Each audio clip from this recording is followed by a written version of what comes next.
Back in 2010, we were doing a radio show at WSCA Studios in downtown Portsmouth.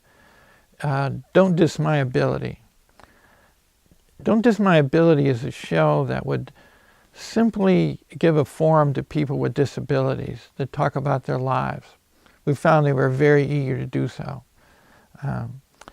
Some of them, we had learned, had made suicide attempts and had recovered. We thought that although we didn't have any experience and we didn't even know any filmmakers, everything just kind of fell into place. Gus Owen came along and he did the film, a remarkable job under trying circumstances.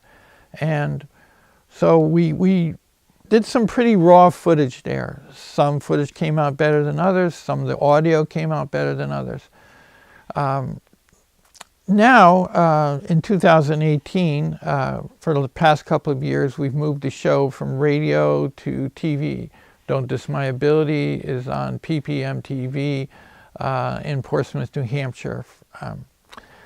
We decided that to do a show where we brought back a couple of the people who were in the first film 8 years later. The purpose being that they're still on the planet, they're leading productive lives, and they were able to recover from their suicide attempt. And the point is that if they could recover and go on and to lead productive lives, then so can you.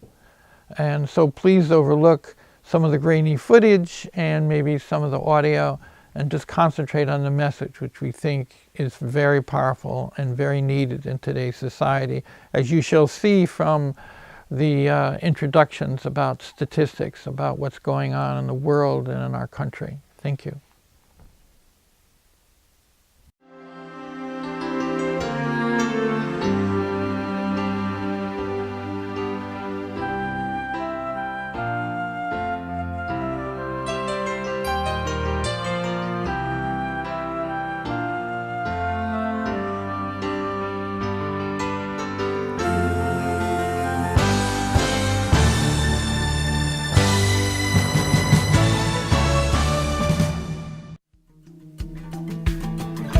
My name is Dr. David Rutstein, and I am delighted to offer a brief introduction to the film Just One More Day.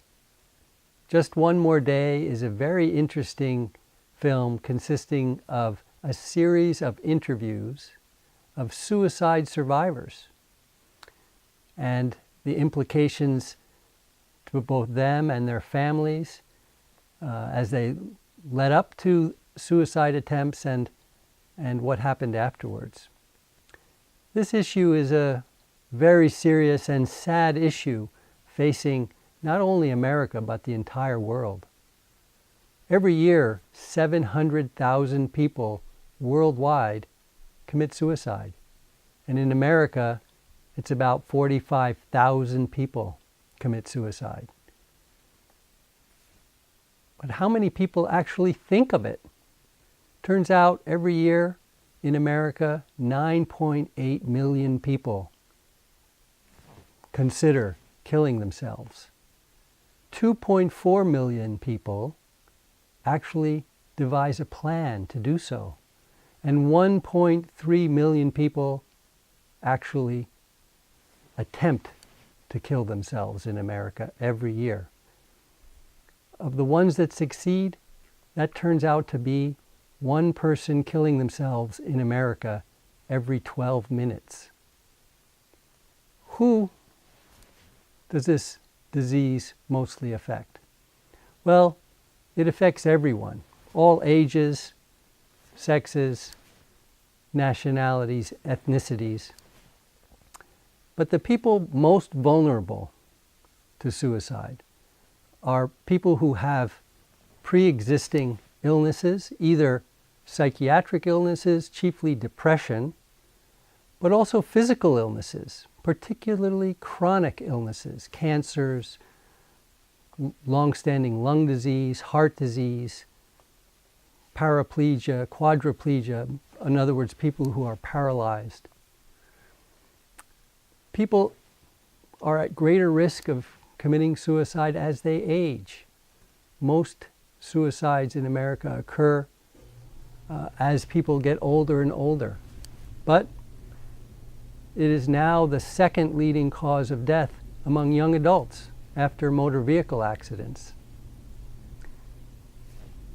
Women tend to attempt suicide much more often than men. However, men are more successful in killing themselves. In other words, men use more lethal means to do so. Women tend to try and poison themselves or take prescription drugs, whereas men often shoot themselves or jump from high buildings. Gun ownership, just owning a gun, increases the likelihood that someone will successfully kill themselves. So, what can we do about this problem? Well, first is recognizing who it affects. I mentioned some of the people who are most affected by this.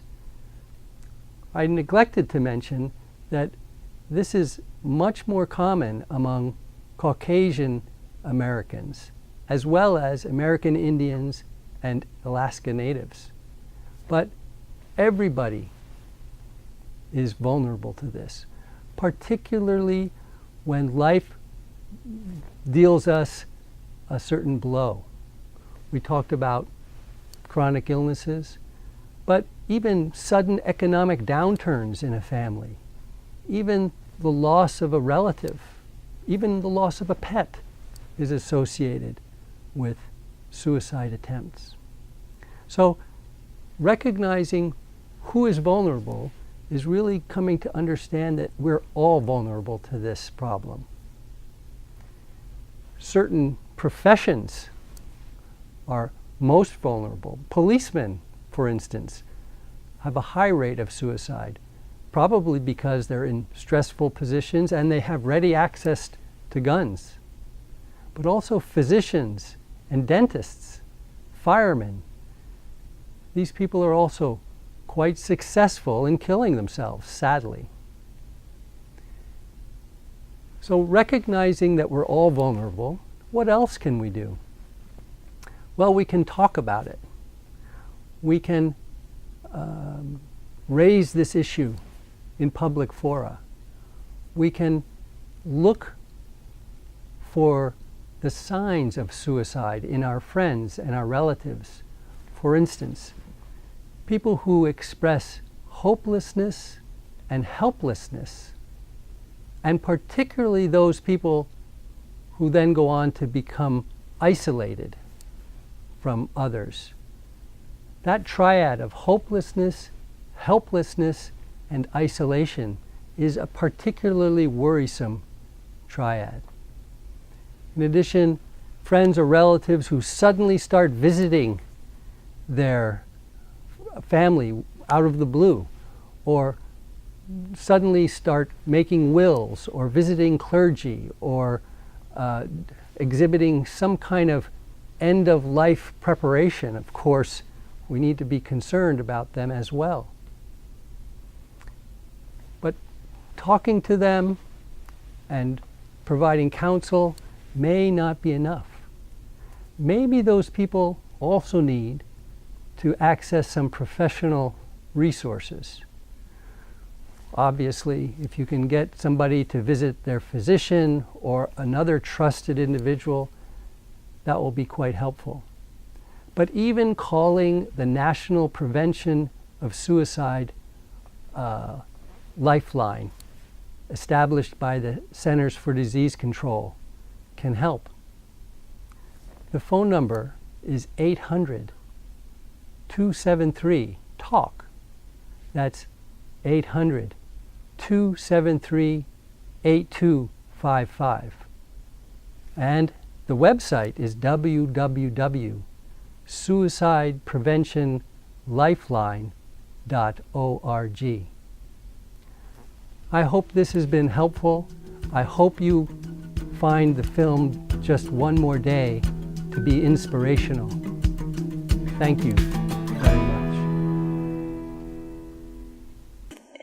This film was a documentary based on one's struggle with suicide ideations and the ability to carry out one's struggle without success.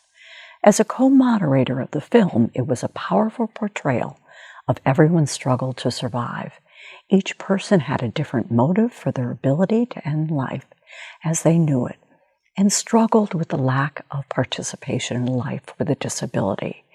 As you know, in one's own life, there are times when it's difficult to carry on and pursue dreams, hopes, aspirations, and goals. However, when one suffers from a brain injury, depression, substance misuse, and debilitating illness, it is difficult to maintain hope. Despair and helplessness become the main feature of their existence.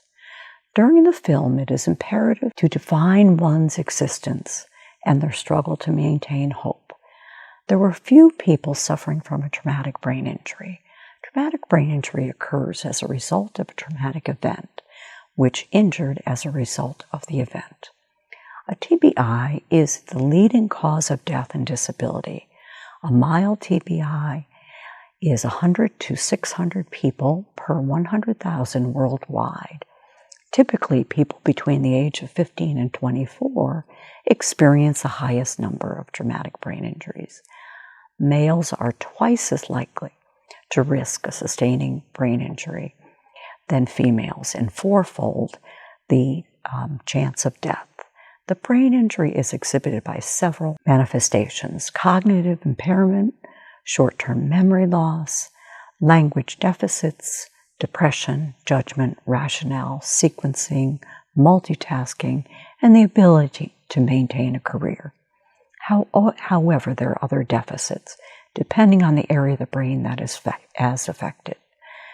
Each person suffering from a brain injury is unique in their ability to function. The people with the brain injury in the film had difficulty maintaining their previous lifestyle and identity. As a result, it was imperative to discuss their feelings and have someone understand their perspective on life. Also, a debilitating illness is equally as devastating.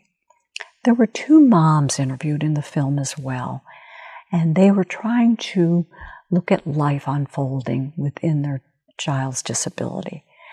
As a grief counselor, losing a child is number one on the grieving scale. Number two is a spouse. The moms shared their struggle to maintain hope with their children. In conclusion, the film, Just One More Day, is so enlightening into the lives of people on the brink of suicide and their moms. It is powerful, raw, authentic, and heart-wrenching. Please take your time watching this film and gain insight into the lives of people who are brave enough to be interviewed. Thank you.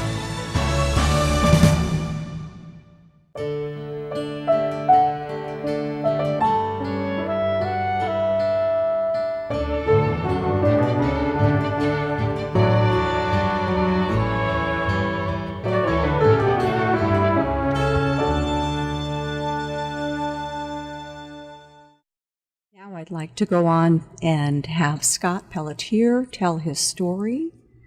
Scott? Ever since I can remember, I was always a motorcycle guy, kid.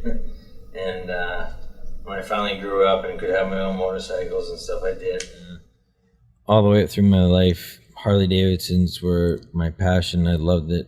I went to school in Florida for almost 2 years to be a motorcycle mechanic. And I graduated from there, and I was a certified Harley Davidson technician. And I came back to New Hampshire. I had a job in New Hampshire before I even got home. It was great. It was my dream. I loved every single bit about it. And one day I was on my way home, and I was going a little bit too fast. It was a Saturday. It was in the middle of summer, July 12, 2003. We had to work 6 days a week, and we were working a lot of overtime and stuff. And so when you get out of work on a Saturday, you just want to get home. And wanting to get home as quickly as I did, I couldn't slow down in time. My bike got into a high-speed wobble. It's weird because there's only one 100-yard patch of woods on the entire highway, and I ended up going into the woods. My bike went down, jammed up, and shot me straight out like Superman. And I remember I had a black and blue right here. So apparently I had to have hit a tree with my head, and it snapped my neck and it broke my C1 vertebrae. And I know it had to have been a tree, because if it was a rock, it would have split my head wide open, and there wouldn't be me here to talk about this. So there's a lot of grief in between and a lot of stories in between from trying to get home and getting home. My brain shook around inside my head so hard. I had bleeding in my brain and swollen. It severed off my nasal cords from my brain from shaking around, so I have no sense of smell, which is good sometimes and which is bad sometimes.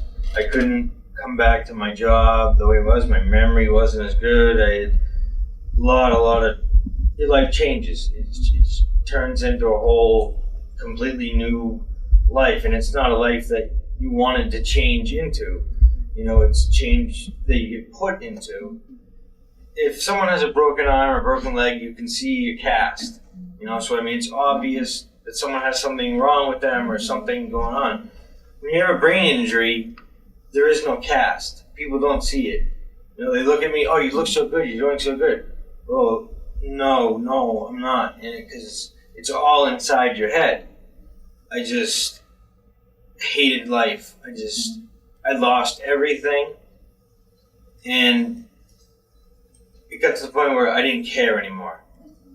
And I started wanting to kill myself. I started thinking of different ways, medication, razors, whatever. I even used to, down the road from my father's house, there's a railroad, Amtrak goes by, and I used to stand next to the tracks, and when the train would come, I would actually count how many seconds to jump out to be able to just have it just be done. And just to stand there and just watch it over and over and over. I got to the point where I started thinking about what would happen and how it would hurt people and stuff, and luckily I jammed myself out of that, and I'm here today and speak more about, you know, the suicidal thoughts and tendencies after the fact. But my dream as a motorcycle mechanic, as a Harley mechanic, I was loving life, and like that was taken away. And so that's what saved you, Scott? I had this picture in my mind every time I would think about it of my mother. I could picture my mother at my funeral just banging on my casket, screaming, why? And that vision is what stopped me from doing it. What does it feel like to have your family without you involved today? To me, it's my mother that I had the horrible image of. It makes you realize how devastated you could have made people, how much pain you could put on other people, and for them to stand by your side after all this, and after all kinds of crap, just to be able to be here and be with you and to be able to, support you speaks for itself.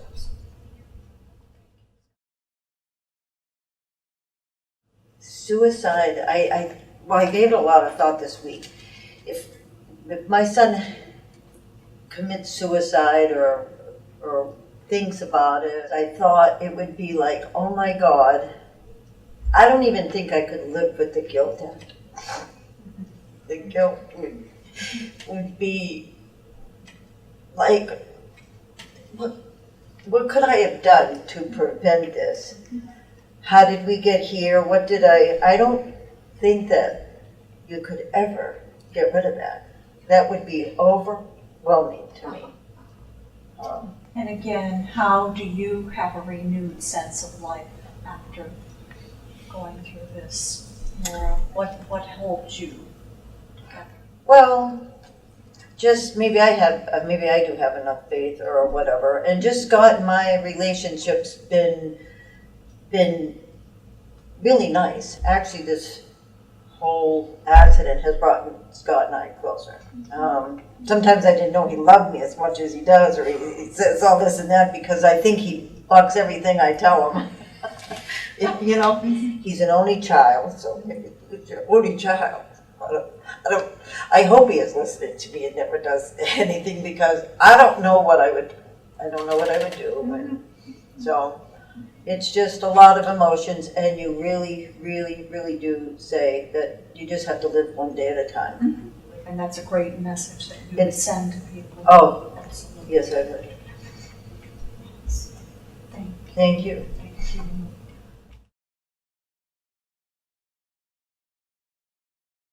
Scott and Laura, as son and mother here today, what has this experience been like for you? It makes me sad to think of how or what I would have done to my family if I would have committed suicide. Because I went through a stage of my coping with suicide is cutting myself. I used to cut my whole body up, and it took the physical pain was easier than the mental pain. And when my family saw like all the stuff I would write on my chest and stuff. When my son did cut himself, you know, it was just unbelievable. You just can't even imagine what was going through my head. But I think it was like a cry of help. Mm-hmm. He needed help so badly. And to have somebody maybe do an act of suicide, and there is hope there, that, if you just wait a minute, just another minute, that something can come along and prevent this. Because I think so many times, my best girlfriend, her son's committed suicide, and I think every day that poor family, what they think about. But I'm sure that if you can just go back, just wait 1 minute more, and maybe you can prevent this. Don't do something else. Go outside, divert your mind. Scotty was doing everything about anything when you get that thought. Just don't react on it. Yeah, it's that moment. I mean, you can have a bad moment. You can love somebody to tears. And you can have a moment where you say words to them and you really regret it. But you can take them back. You can calm down and take them back. But you can't take back suicide. Right. There's no taking back. Right. And you don't. It's not like a one-time event. Right. It's not like, okay, my son committed suicide. All right, let's move on. No. It's like every day you wake up. I got it in my family too. Every day I wake up and I say, my brother committed suicide. He's not here. There's no more conversation. There's no more, I'm sorry for the things I said. Somebody to say those things.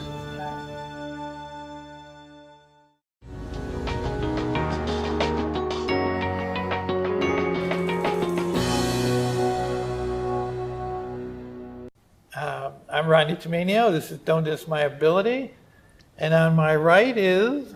My name is Bumblebee. That's Bree Bourne, Bumblebee.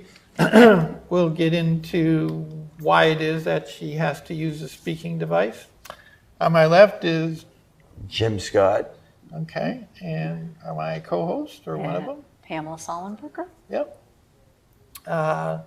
We're missing Lee Harvey today. They're redoing the ramp out there, the handicap ramp. Couldn't get Lee in here, and John Levering is having surgery tomorrow, and we're thinking about him and hope he gets through it okay.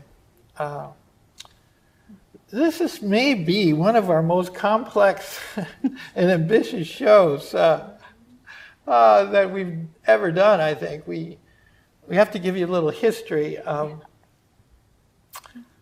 Years ago, first of all, we all met at the Krempels Center, which is a brain injury support center in Portsmouth, New Hampshire, working out of the community campus. And that's where I met Pamela, who was running a class at that time. And didn't you tell me that it was love at first sight when you saw me running? Of course it was. Yeah. How could I not say and that? then I don't remember when I met everybody up, but I made tons of friends there. I would bring a client myself, and I'd go to work, and you are going back 15 years at least, and I said, I can't believe they pay me money for this. I'd have the best time with everybody. And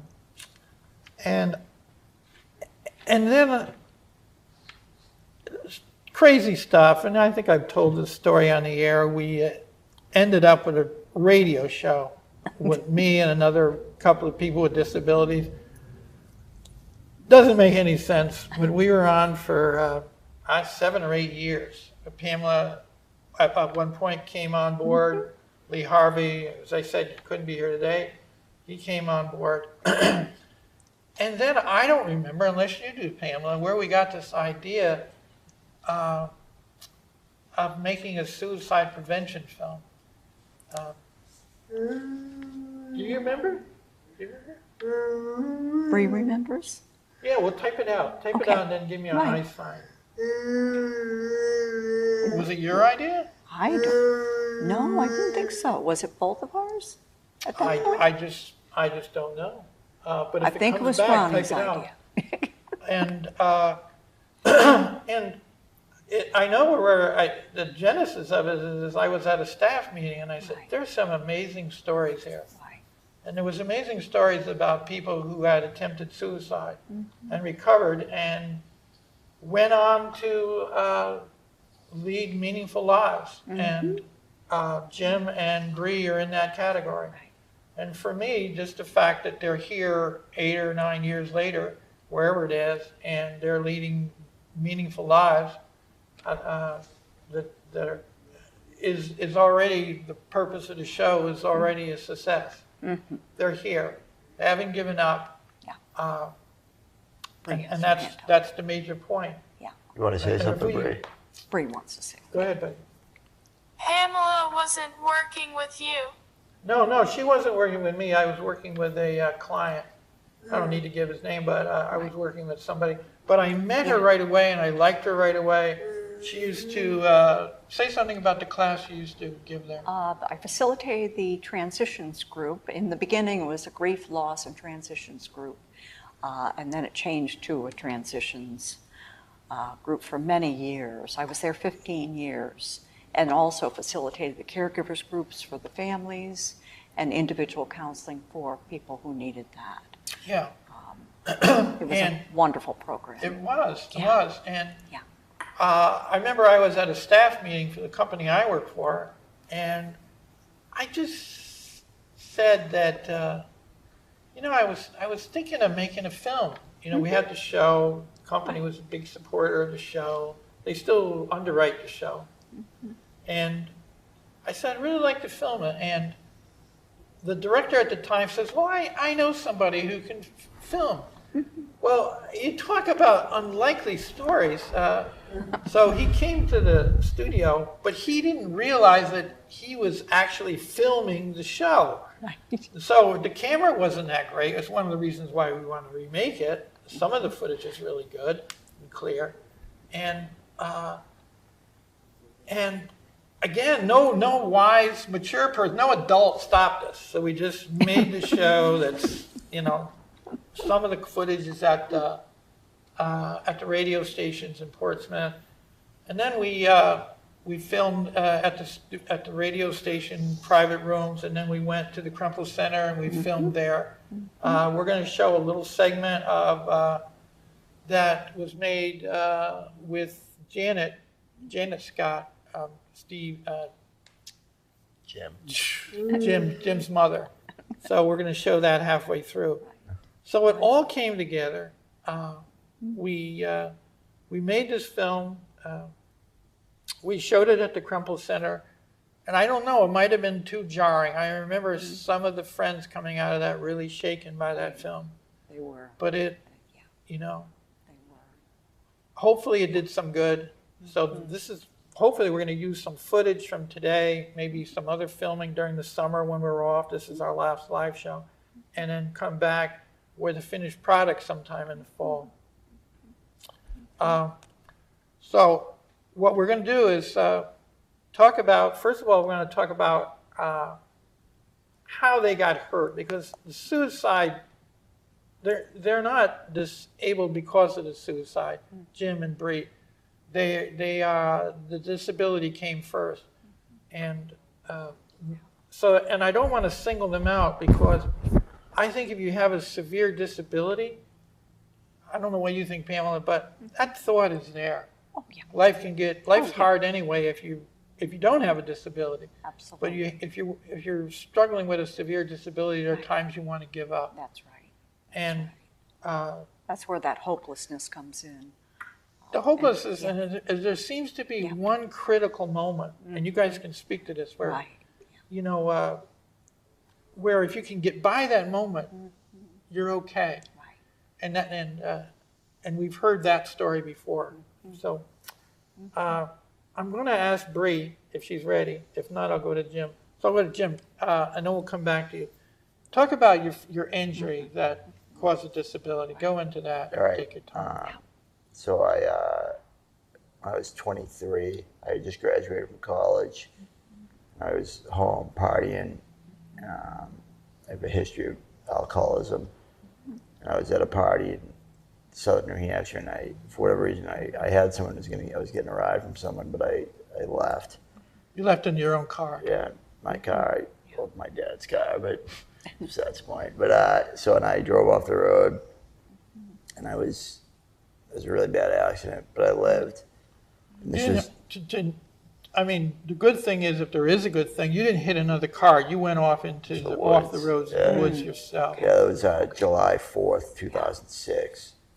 So I I was in a coma for 6 weeks. I was at Beth Israel in Boston. Then I went to Spalding Rehab Hospital in Boston. I had a traumatic brain injury, and it was a closed head injury, so my skull didn't fracture. The brain like shook around.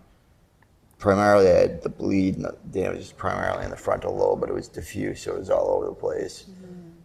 And my left side was completely paralyzed. I've had an amazing recovery. I've had a lot of progress, and I'm really grateful.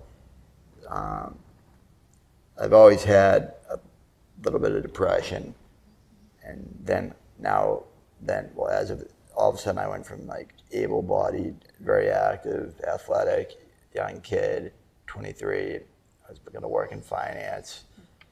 You just graduated. Your whole life, you had this bright future. I graduated in May, and then I had the accident in July, and it was just a tough adjustment. I mean, I'm not going to say I'm fully adjusted to my life now, but no, you're not saying here that you've got the world by the short hairs. You've got everything licked here. It's tough. No, it is tough. So I just was really, really, and no one really understood my family, because I mean, it was making great progress, and I was home, I was living independently, and then I moved out of my parents' house, and I got really, really depressed. And I attempted suicide twice, 2 different times. So go into that. One of the times was, I don't even know if it was a real suicide attempt. I don't know that I actually wanted to kill myself, but I cut my wrists. And that was actually while I was still living at my parents' house. So that was kind of... And what happened? Who found you? Or I actually called for help. And went to the hospital, and I had to stay there for a few days. But then the next time was a few years... Wait a minute. So you cut your wrist, and they just sent you right home? I was in the behavioral health unit for like 3 or 4 days. Okay. Yeah. But not like counseling or... Well, I had outpatient counseling. Outpatient. But I was in outpatient counseling. You were outpatient counselor before. Yeah. But so the second time though, like I seemingly had everything going pretty well. I was working, living alone in Portsmouth, and I. Did just get really frustrating. Like, I had been sober since my accident, and I developed an eating disorder as like kind of like a substitution, I guess. I don't know, but and I just really, I don't do well in the winter anyways, and like seasonal affective disorder. But I was down, and I just was really struggling. I took all the pills I had. What were the pills for? Ironically, antidepressants. But they didn't like magnificently work because I took all of them. How many all? Give It me was like a whole bottle. a whole bottle. Yeah, I mean, but it wasn't lethal. I had to like get like charcoal. Who found you there? What happened then? Or did you have second thoughts after you swallowed them? I think I was talking to my mom. I was still very close to my family, and I just told her what I did, and so they, I think my dad came and brought me to the hospital, but I've had a lot of like inpatient mental health treatment over the years, but those are just the two Is times. it because of the alcohol? When did the problem with alcohol begin? Probably when I was like 15. Was it depression that started that? I don't know. It was fun at the beginning. Just having a good time. Right, you were having a good time. Yeah. I was always a pretty happy-go-lucky. Well, externally, I was class clown, having a good time, but I just wasn't the happiest guy in the world. And like, I think So was that a facade for you? I know the drinking really turned. My brother, he's 4.5 years younger than me. And I was a junior in college, and he had a really bad accident. He had a spinal cord injury. He's paraplegic now, and he's doing great. He fell out of a balcony, right? Yeah. Was it in college? He was on spring break. He was in Mexico, so he was partying. Okay. But he was. And you blame yourself. Well, for I mean, that. I don't. Do you blame I yourself? don't really blame it, not anymore. But I mean, at the time. At the time. I know I had a negative impact as a setting an example for him. Like, he always wanted to be like me. He played all the same sports as me. Yeah. And then he was kind of just like me. And like, didn't really work out that well. Right. And that was kind of tough to take. And I just remember when I got that call, it was like a weekend. I was like in shock.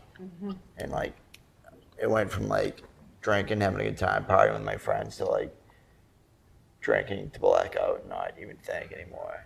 And it was like, just like that, overnight. Had you had a blackout before? Yeah, I mean, I had a drinking problem. I drank too much before, but it wasn't like intent. It was like always accidental, like I was just, I drank too much. Let's be clear. In terms, this is before you actually had your own brain injury? Yeah, this is like April of 2005. Okay. So like 15 months before. 15 months before. So did this stay with you, that the fact that you thought you should have been a better example to your brother, but he picks up drinking just like you and he takes it to excess? Well, I remember I went to, they airlifted him. He was in Houston, Texas for a while. And I went to see him, and I went in the hospital room, and I held on to his ankles. And I just like closed my eyes, and I was praying that like God would somehow switch me and him. And it was like, I mean, obviously that's not gonna happen, and just like it would prevent it. But all I know is I woke up and I was very confused. I don't remember my accident. And when I woke up in the hospital, I thought that's what happened. I thought like that prayer was answered, and that I had switched places with my brother. So we're losing a little bit. So you're at the hospital with your brother, and now you're switching to where you were driving? No, when I was going in the hospital, when I was staying in a hotel across the street, I would go in back at night. To see him? Because there would be no one there, and I could just like talk to him. Because he was conscious, he had never had an injury. This is before your own automobile this accident? is April of 2005. So, okay. And I would hold on to his ankles, and I would just like pray that like, I was like, God, I've already had a good life. Like, this is not right to happen to like an 18-year-old kid. Right. Just, why don't you just switch me and him? Yeah. So you had the survivor's guilt. You were holding that. I don't even know. Like, and it's funny too. Well, it's not funny. It's interesting. A lot of times, like, we'll talk to Bree in a bit and get her story, but I have a lot of guilt just that, like I go to the Krempels Center, as you've spoken about, and there's amazing people there and that have had stroke, gotten shots to the head, hit by cars, brain tumors, different things and they're really haven't had the miraculous gains or recovery necessarily that I have, and that to this day is still tough for me, not to not feel guilty about. So you have guilty over your brother, and you have guilty being around the people that you really love. No, and it's you're not. great It's, there. yeah, it's not guilty because about being with them too. It's because not. I'm they're not guilty about recovering as being with much? them. I just feel like unworthy of how lucky I am, to be honest with you. Like, Okay. So you're Pamela, looking- what's the difference between feeling unworthy and guilt? Well, the survivor's guilt is a really important. Many people will hold that survivor's guilt, just like you were fine, but your brother was not. So we hold that survivor's guilt in our grief process to be, why couldn't it have been me? That's that whole bargaining stage in grief. And that's probably what you went through in that process. But looking at it from the perspective of who he is now and who you are now, how does that feel for you? he's built a great life for himself. He's married, he's a high school teacher, coaches sports, and he's in a wheelchair. And sometimes I see my brother and like. You still see that. But I see him as Andy, like he's a great kid. Right. But it's not lost to me that he's in a wheelchair and like I'm not. And like. Yeah. So you're still holding some of that, are you? I mean, I don't know how you can not. Exactly. Exactly. Yeah. And that's so true. That's so true when we hold that survivor's guilt. I had an older brother, and I don't know about you guys too, but we're going to get to Bree in a minute. But and there's almost like this responsibility. They feel.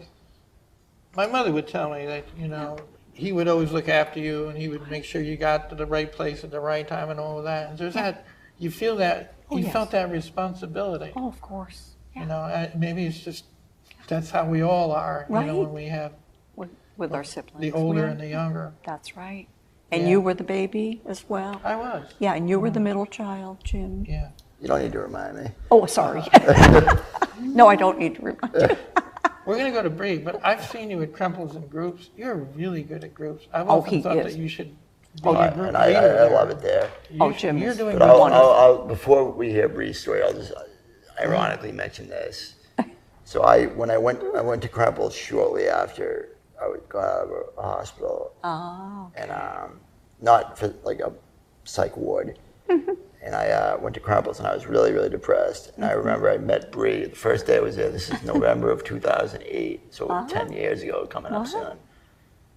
And and she was like, "Hey, how you doing? I'm Bree." Well, you had a device called Betty at the time. I don't remember mine, so it must have left an impact because I remember Betty. But and she was like, "What's going on?" And I was like, "Oh, it's my first day. I'm checking the place out."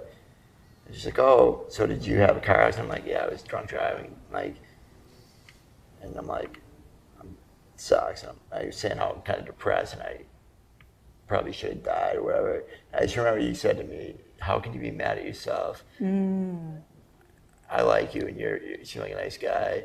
Yeah. I got hit by a drunk driver. So if I can like you, how can you be mad at yourself? Oh my God. That was my first day there. So your first day, you meet somebody who got hit by a drunk driver, and she's not holding that against you. No, that's pretty crazy. No. That was like November of 2008. But that's you, isn't it? That's really you. That's the kind of place that Krempels is, though. And did that help especially you at her. that time, Jim? I mean, I don't think I could fully absorb it, but it left an impact. Well, you remember it to this day. Right. Yeah. Well, the first day I went to Krempels, actually, my dad was sick and tired of seeing me around the house. He was like, because I was working like 2 days a week, but I was around the house a lot, and he was like, "You got to find something to do."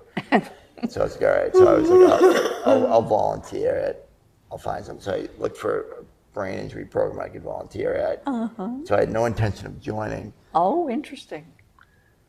And I went and I met with at the time, her name was Jen Merriam, I believe. Oh, I and remember I was like, Jen, I want to, I really want to help out. Tell me what I can do. And she said, "Well, why don't you go in the morning meeting and sit and just see what it's like, and then let me know what you think you can do." Sure. And I just remember I went out in the lobby after. I said, Well, Jen, I hate to tell you, I don't want to do anything. I want to just hang out and have a good time. So, but I'm still hanging out. No, they haven't kicked me out yet. They're giving me, actually, you're going to go after the break, so I'll tell you what's going to happen next. We'll do Bree. We'll focus on Bree after the break. So it's working out good. We have about equal amount of time. And then we're going to show, this is actually Janet Scott. When we made the film, we had some of the mothers of the young people that had attempted suicide, and Jim's mother was one of them. And we asked her a question. I asked her a question. I have to say, you're going to see a slightly different Ronnie. I was kind of big back then, but It's more you to love. yeah. So whenever you're ready, you can show that segment, guys.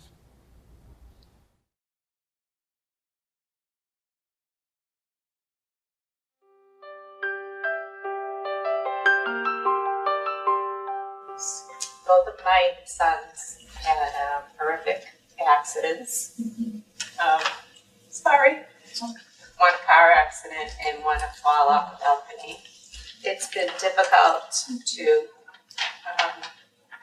just go through the day-to-day things for years, and I thought we were doing fairly well. And when Jim tried to commit suicide, I was shocked and felt totally helpless. I'm really sorry. No. It's okay. But when your children are in such pain, you really feel terrible, and you feel like you're a failure because you don't know what to do to help them. Think about something else. Tell us about Jim as a little boy. We don't know him as a little boy. What was he like? Did he give you a hard time? Did he get mischief? What was he like as a little boy? No, he was really easy, actually. He was really a good kid and really easy as a child. As he got older, he was really stubborn. And he still is, which I think has actually been a good thing. So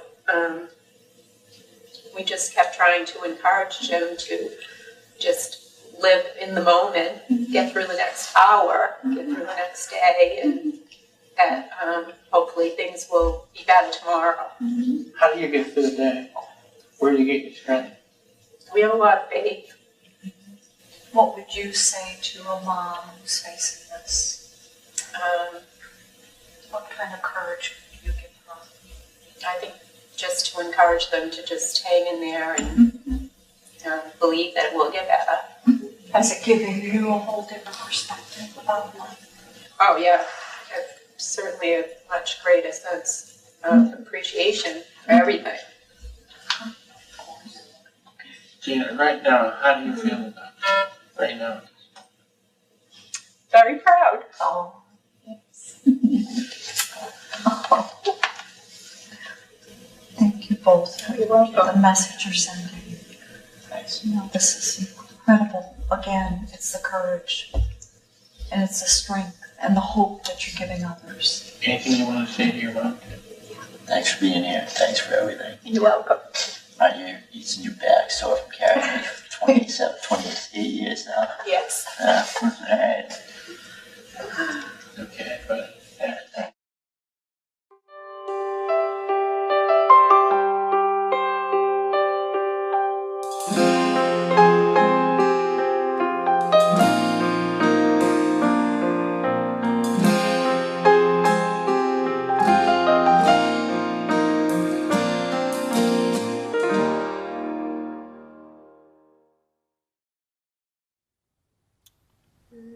Wow. Stuff. Yeah. Amazing. All right. We're back. I just thought when your mom came on that show that what a rare individual she was out there to help other people. Yes. She didn't want what happened to her son to happen to somebody else's son or daughter. And I just had, and to this day, I've just, she defines courage and she defines love of her children. That she could do this. She's there to help you, and she's there to help other young people. Incredible woman. Oh, absolutely. And that took such courage and resiliency in her. Yeah. To be So you can see why we want to preserve this. Yes. Parts of the film that we made, we want to preserve. Now we're going to go to Bree, and this could be a wild one. So as I say, Bree, you know, she's going to talk about her life, and she's going to use this speech device, and you're going to talk about when you got hurt, and let's see if the audio works on this. The first one was when I was heading home from a bar in Allston, Massachusetts, and I was walking across the street and I was waved across by a cab, and I was hit by a drunk driver who was a pharmacy student.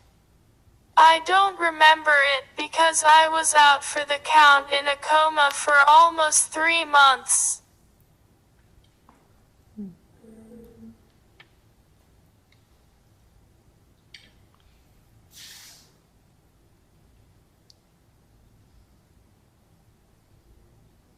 I was in a relationship with a transgender man who became a woman who changed again. Anyway, we had a kitty named Moo Moo. Do you know why we named her Moo Moo? Anyway, Moo Moo was the best kitty out there. So loving. So adorable. So naughty, like when I was walking up my stairs and I had a coffee in my hand, so Moo Moo just went in and out between my legs and she tripped me down the stairs, and I broke both of my arms and I lay in shock until my ex-fiancé came home 8 hours later. Wow. Oh my goodness. You know, these are horrible stories, but you might be one of the joyful, most filled with joy person I know. I know. So amazing. So amazing. Do you want to talk about, I mean, but even though you're this naturally joyful person, you had your own suicide attempt. Thoughts on attempting to take my life. I had just been in a car accident in Boston the night before. I had just gotten high with my boyfriend, and he dumped me. I don't really remember his name, so I went to pick up another friend, Ben, in a dorm at Boston University, and give him a ride home to Newburyport to go back to my folks' house in Stratham, but of course, I had gotten in an accident where I was taking a left and this other car went on straight. It wasn't a bad accident, but Ben just went back to the dorm, and I was a wreck. So I went back to pick him up, and we were on our way. So I went home, late in the night, parking my car, and I called my now ex-boyfriend, and I told him that I had just gotten into an accident, so thanks for all the memories. But my mom had gotten out of bed, and she was pissed, but I had already taken the gentle plan that I was going to take my life, so I was all, I'm just going to make it right for you, another lie, so we went to bed. In the morning, my mom and the man who she was about to marry, Marty, went out for work and I was bored. I mean, what do you do when you are about to kill yourself? I remember that I just looked at a catalog. What do you think about this? So I just took all of my lithium and I sat in my car in the garage and waited to die. I just waited and waited. In the meantime, I was just listening to a music mix and I was visioning a speech by Andrew Wood of Mother, Love Bone, where he was saying, why don't you go with them? And he was pointing at Eddie Vedder and Mike McCready of the band Pearl Jam. I remember that I was just so disgusted at myself and at such a lame vision. Then I heard my future stepfather, Marty, who had come back from work on the early side, talking to my folks' cat, Socks, why aren't you inside? And then he opened the door and screamed. So it was then that I come to understand that I valued this life so much, but I did get my lithium results at a good level. Only after my first brain injury in January of '97 did something just happen with my brain that made it not get sad. I can't really sing or talk anymore, but I am so joyous. And you shared that you were taking lithium because you were bipolar, but after the accident, she's not. That wild swings of being, high and low went away, and you don't know why. So it was after the accident you didn't have the bipolar anymore? No. That's amazing. No. Wow. Oh. Have you ever had any thoughts? I mean, that's a while back. I mean, both of you, I'm going to ask you to be honest, because this is all about helping somebody out there. You can help, maybe save somebody else. That's why I asked you to be honest. Have you ever had any thoughts of ending your life since that time, 10 years ago or 9 years ago? No. How about you, Jim? It's embarrassing, but I don't think a day goes by that I don't think about it. Just because, I don't know, my life is really, really good right now. I have a great family, a lot of friends, I have a job, my own place. But I don't know if it's the brain injury. I think I'm on the depressed side anyways. And then like the frontal lobe with the emotion regulation, I'll know cognitively that something's not a big deal and everything's fine, but I'll feel like it's the end of the world and my life is over. And I'm I can, when I have I get a lot of support. I'll call a friend or you're gonna sponsor and I'll talk to them and I'll be like, what's going on? And they'll be like, well, it's not that big of a deal. I mean, it'll be fine. I go, I know everything's fine. I go, but I feel like it's not, And so, I don't have a gun, thank God, because I wouldn't trust myself. But I struggle. I relapsed and I drank for a year and a half, and it got really bad. And I had to go to treatment again. You went away to a facility, right? A couple times, yeah. And I've been sober now since August 4th of last year, so it'll be 2 years this August 4th. And that can be a challenge in itself. I struggle with just addictive behavior it's just, and it's not an excuse, but I certainly don't think the brain injury helps that. Or you guys know people, and we'll talk to you that won't talk to a civilian like me or Pamela, a lot of brain injury people.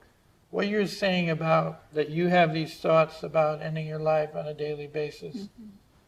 Bree, no, you don't have these anymore, right? But you do. Have you talked to others and say, has anybody else come up to you and say, Jim, I'm also having thoughts like this?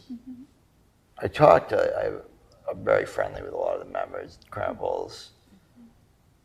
And I don't know, I don't think it is as common. I think it's more common to have these thoughts in the brain injury community, after something like that. But I don't know that a lot of people think that way. But to be honest with you, I had these thoughts before my accident, so I don't think it's necessarily. Was your mother not seeing something? Was how she talks about you in the film? No, I was a little kid though. Yeah, as a kid, you're this happy kid. So where Can you pinpoint where the change was? At puberty or anything? Do you know where the change comes in, where you started having these thoughts? Might have been at puberty when I didn't have a growth spurt. A who? It might have been because I didn't get a growth spurt at puberty. No, it was, it kind of coincided when I started drinking, like the depression. Similar, drinking and depression. Talk about that. Well, that's the whole genetic link for someone with addictive behavior. So many times it's very hard. So the depression will come in and the suicide ideations come in. But not everybody who drinks get depressed and goes to suicide. No. Not everyone that drinks is an alcoholic too, though. Exactly. Right. There's a lot of different factors. Exactly. Even like anything, I think that is going to like alter your mood, whether it's a depressant or anything, even something can make you happy. When you're susceptible, it's not good. And like, because even like when eating disorders is like a substitute for alcohol. It's a way to like manage my mood, and that puts me in really dark places. I'm gonna tell my own story, but if you want to say anything, type your stuff. You have anything now, or do you want to work on it? You want to work on it? Just work on it. I'll tell you one of the reasons that this is important to me is that. I had the same thing. You were the younger brother. I'm the younger brother. I'm my brother. The older brother. You're the older brother. Yeah. That's right. Yeah. So I was reversed. I had an older brother, like 2 years older, and when we moved to Maine, he was still at the family house in New York, and he started to go downhill a little bit, and he wouldn't go to a doctor. There'd be these family fights. You got to go to a doctor, and I was in the furniture business, and I had customers in New York that I would bring furniture down to from Maine, and I was really worried about him. This is about not seeing it coming, and I said, he calls me up, and I didn't know why he called me up. He's like, Ronnie, you're not coming down this weekend, right? He says, no, I'm coming down the following weekend.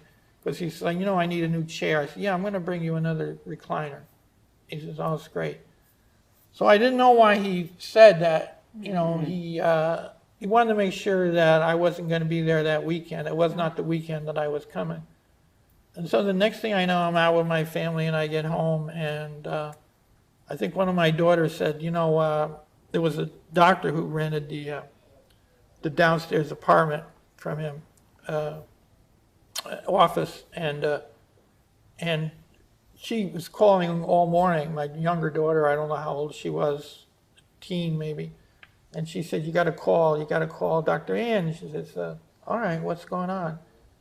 And to find out that he had taken my father's shotgun and blew his head off in bed. It's just. And I didn't see it coming. And like your family didn't see it coming with you.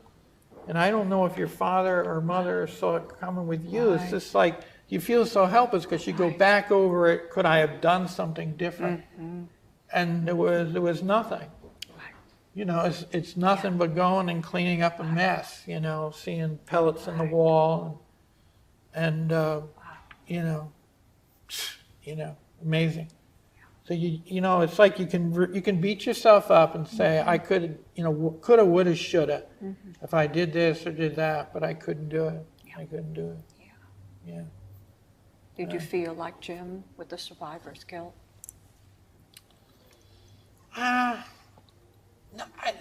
Guilt in a way that, you think back, was there anything I could have done? But,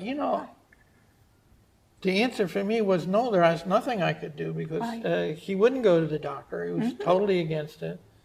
I had friends down there who would go, and actually 2 ladies who gave him a bath. I couldn't even take a bath. And,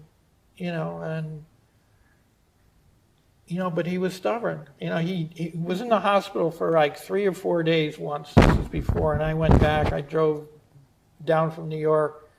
He was in the hospital, and he wouldn't stay. He just pulled all the tubes out. pulled all the tubes out and said, that was it. He was going home. Wow. So, Oh my yeah. No, you can't, So I know how your, I know your mother felt. Oh, yeah. What's that? Oh, go ahead, buddy. Go ahead. I'm sorry. I'll just tell you that I can't really gag myself anymore. Please don't make yourself throw up. Talking about eating disorder. That we're going back to the eating disorder? That's your advice for this poor guy? Oh my God, I'll just tell you that I can't really gag myself anymore. Please don't make yourself throw up. That's what you want to tell your good friend Jim here. From you, it means a lot, Bree. That's your way of just telling him that you really want him to take care of himself. Yeah. It's not going to be the same world, right? I can't imagine a world without you and Jim and Pamela. Yeah. God. Yeah. It's just that I wish that it's that one moment, that if you could get past it. Right. And that's what I... Right, exactly. Oh, okay. That we'll get, if you could get past that moment. Right, exactly. And if there was something where you could be prepared for it, it's going to come again. Mm-hmm. And how do you get by it? And right. Yeah. Have you made any progress that you could share to somebody else about? Every day it seems like I have like a really low point, but I know that if I just keep living my life, I'm gonna be happy at some point again. And usually it's with my dog. To be honest with you, he gets up really early and I'm and I can't help but laugh at him. He's just so funny. And this morning I did not want to get out of bed, and I didn't have anything to do for work until 10:30, and I'm not even getting out of bed. But but he comes in, and he's just so happy, and I'm just and I found myself laughing.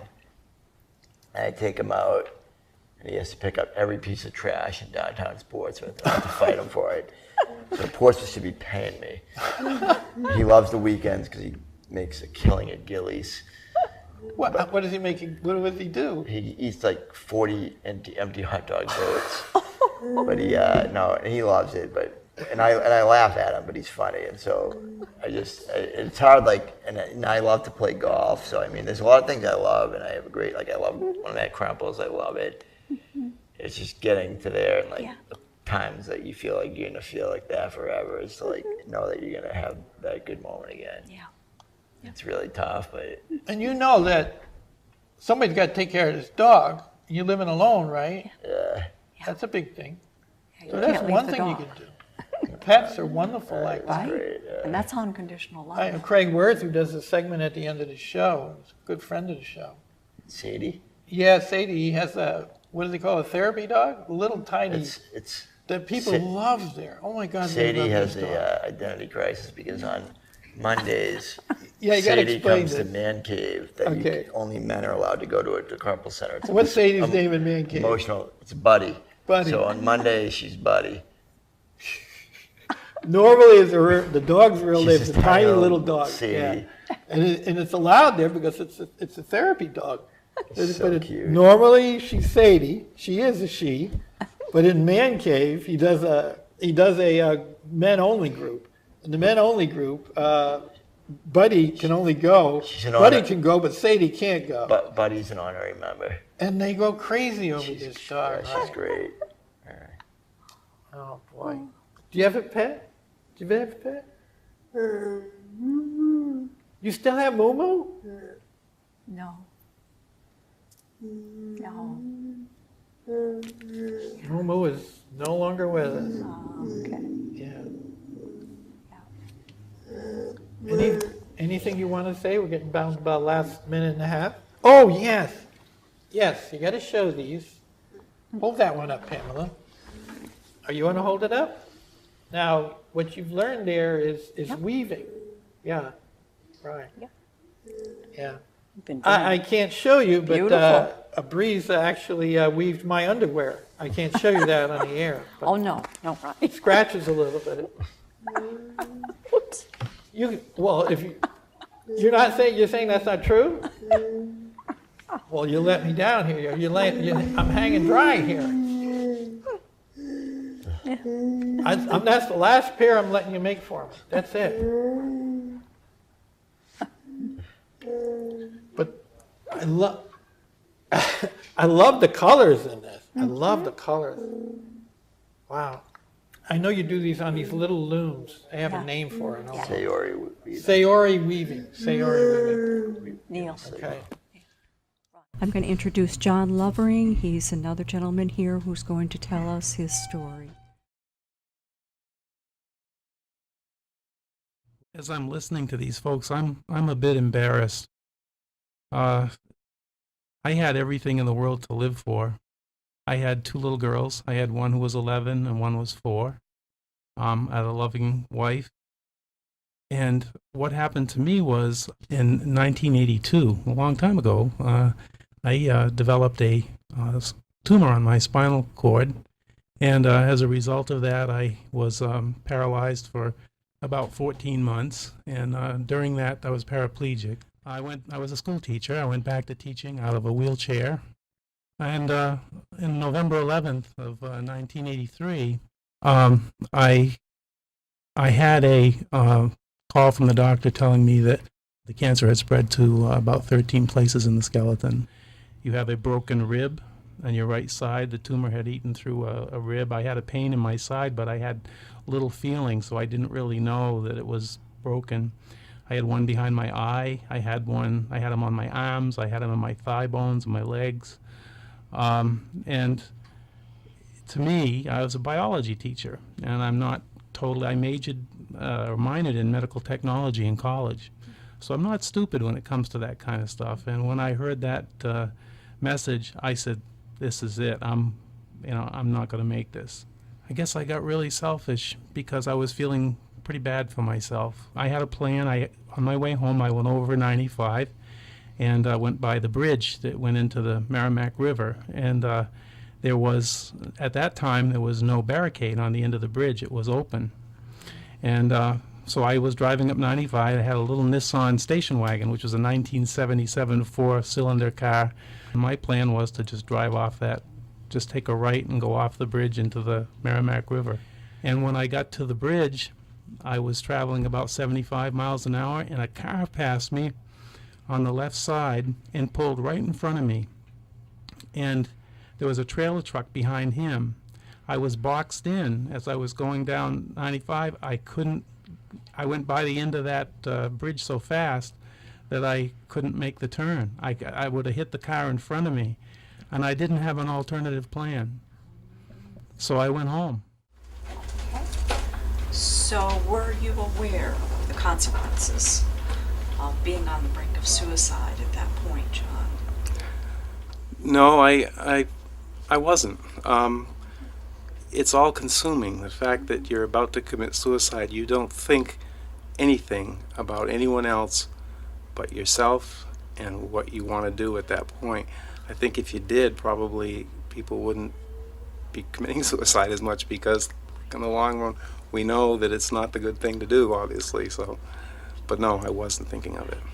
And when you passed that area of the bridge to go over and you missed your opportunity, what did that feel like? Well, I really didn't have any other plan. There was total confusion in my mind. I didn't know what to do. I said, okay, that was the only thing I had thought of. That was the thing I wanted to do. And now I didn't know what to do. I was going to go home. And it's that simple. I don't have anything else to say. And when you went home, what was it like for you?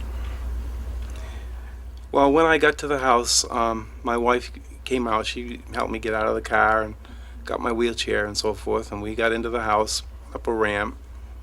And we were in the kitchen, and I told her, I said, Melanie, I said, I got a call from the doctor today, and I told her the whole story.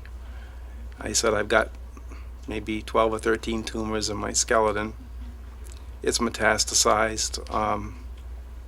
He said, we've got big trouble. And I said, I almost killed myself on the way home. And she just, her jaw dropped. And she said, you what?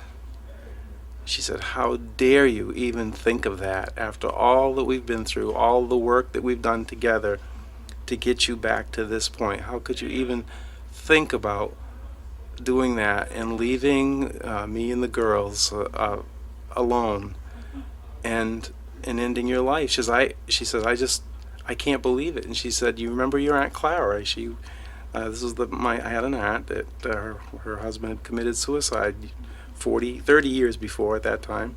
We used to take her up to the cemetery to visit her grave, and she used to pound on his gravestone, and she'd say, damn you, you left me all alone. She never forgave my uncle, and my wife was aware of that, and she said, I would never forgive you if you did that. We're going to fight this thing.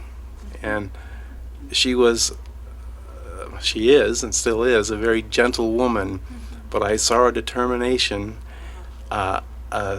She wasn't frightened, she was mad. And it was digging in, and we're going to get this thing solved. And she also said to me, and I want you to know that I think you're going to be all right. She said, I just have this feeling that we're going to make it. She was right. And when she said that, did that help you at that time, John? Yes, it did. Because I always, and even to now, we've been married for 42 years. And even now, I always ask her, what do you think? And most of the time, she verifies, what I think she's going to say, but I respect her judgment. And I've always been very cognizant of wanting to please her with things that I do, and to see if I do them correctly. If I've written a script for the radio show, I'll read it to her, and she'll sometimes have corrections. Sometimes I say that's ridiculous, but most of the time we go along and change them so we find something. So yes, I did. I respected it, and it helped me a lot. What was the emotion when your wife said to you, we are going to fight this? Okay, it really refocused me, because immediately I thought what we had been doing for the last 4 months at that time, 4 or 5 months, of all the rehabilitation that she had taken me to every single day at the rehab center in Portsmouth, the physical exercises we'd done, we had been in that together at that point. And I thought, wow, she's gotten me this far, we've done it together, we've worked together. But while I was thinking of that suicide, I was only thinking of myself. This brought me back on target. I said, you're right, we can, all right, we'll do it together. And she was so confident in saying, I have a feeling you're going to be okay. We can beat this. And we did. We did do it together, and I fully admit that. So in essence, was she the strength behind you? Absolutely, absolutely. And what would you want to say to her today about that? I'm sorry that I even thought about committing suicide. I told her that. After I was in the hospital the first week with the chemo, which was pretty rough stuff, I must admit, he came in and he said to me, I've got some good news for you. He said, that marker in your blood that marks the amount of cancer has dropped dramatically after one treatment. He said, I'm raising your chances of survival to be 75%. And I knew at that point that I didn't know if it was fate or what it was, but that person in that car that pulled in front of me that day probably saved my life. I went on by the end of the school year. This was in November now. I went through chemo all during the winter. By the end of the school year, I was walking with double canes, and I got up on the stage, and I had 750 students stand up and give me a standing ovation. They had seen me all year long going through the process. At that point, I vowed that I would use my experience to share with others. And I sometimes think in my mind, I'm getting older. I'm in my mid-60s. We all die. And I know that at some point there's going to be something that's going to happen. And I could get told again, you've got cancer, and this time it's terminal. But I have a different attitude about it now. First of all, I've learned a lot from my experiences, but I'm also immensely grateful for the time I've had. And I do not, and I know this is cliche, I do not for one moment take any given day for granted. I don't. And when I come down the road, I know people say this, but I do it. I look up at that sky and I see the colors and the clouds. I look at the garden and I see the flowers. I look at my grandchildren, and when I hug them, I say, thank God I'm here, because I came so close to not being there, not just from committing suicide, but from possibly dying of cancer. I've been blessed. So whatever happens to me at this point, there's so many people that have been less fortunate. I have nothing to complain about at this point in my life. I said, if I had gone off that bridge, I never would have seen my daughters grow up, graduate from high school. I never would have known that I was going to get out of it. It would have been over at that point, and all the heartache I would have caused everyone. And at the end of the whole thing, it's now been 33 years later, 32 years later. I'm a grandfather 3 times, and been married for 41 years. I'm retired, taught for 36. So my message to anyone out there is, you never know, and if you don't give it a chance, you won't have a chance. There is no chance if you commit suicide. What message would you give to others with your experience, John? I think it's probably the same thing I told students and some professional people that I had an opportunity to speak to about all this before. When you're down at your lowest point in your life, you don't often consider anything but yourself. So while you're rational, and if you're listening to this and you're rational at this point, try to understand that if you give up and you die through suicide, that's it. There is no other alternative. There is no possibility. There is no hope. You not only destroy your physical body, you destroy all hope. And it's hope that keeps us going, and many times it's hope that helps us survive. So there are ways of solving the problems. All the time, probably all the time, there's some way of solving the problem, and it isn't killing yourself. Thank you so much. You're welcome. Thank you. I asked myself, what have I learned? Why did these individuals survive? The answer that I have heard listening to the interviews is that they all had someone they could reach out to in their most dangerous moments. Those moments when they looked north, south, east, and west, above their heads and below their feet, and could find no path to safety. Someone provided a glimmer of light, and they were able to see the first step out of hell. That someone doesn't need to be the world's wisest therapist, just someone who cares. We have one request. Be that someone who cares.